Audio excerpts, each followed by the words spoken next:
kayo sa titigo? Hindi ko alam pero napaka-weird talaga ng buong lugar na to. Kailangan na natin umalis dito. Angel, ano ba? Magpapaloko ka ba dahil gwapo yung lalaki?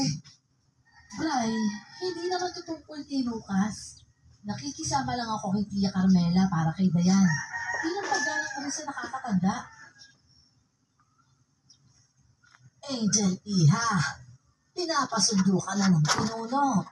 May sasama na sa'yo pabalik ng mansyon. Malapit na kasing maggabi. Okay po, Tia. Dayan, Bray, mag-usap ulit tayo bukas ha.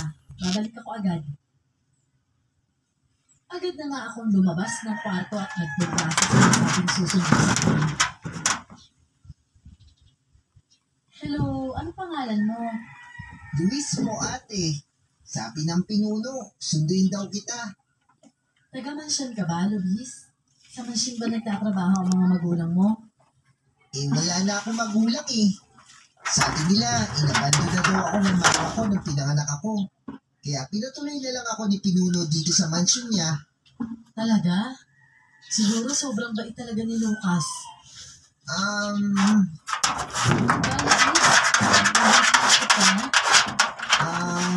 Ate, matatagal ka ba dito sa mansyon? Bumisita lang kami dito, Luis. Saglit lang kami at uuwi na rin sa Maynila. Mabuti naman po. Anong ibig mong sabihin? Bakit naman mabuti? Ayaw niyo ba ng mga bisita? Sa katunayan po, mahilig ang pinuno sa mga dayo. Lalo na sa mga magagandang dayo katulad mo, ate. Ikaw talaga, Luis. Kabata-bata mo pa lang, marunong ka ng mambola. Sige po, ate Maiwan ko na po kayo dito.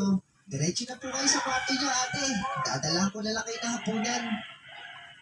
Luis, teka lang. Pero umalis na agad ang bata. Minabuti ko na lang inspeksyonin ang kwarto kung saan ako mamamalagi. Isang napakalaking bintana na gawa sa kahoy ang binuksan ko. Tumambad sa akin ng malaking puno ng mangga na halos sumandal na sa labas ng kwarto. Iniwan kong nakabukas ang bintana dahil sa masarap na simoy ng hangin ng probinsya na wala sa syudad.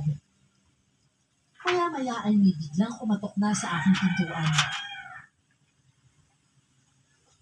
Angel, dinalang kita ng hapunan.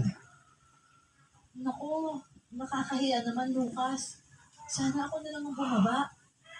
Hindi na, Angel. Mas okay na yung ganyan ka. Baka mawala ka pa kapag nagigat ka sa mansyon eh. Kumain na po ba kayo?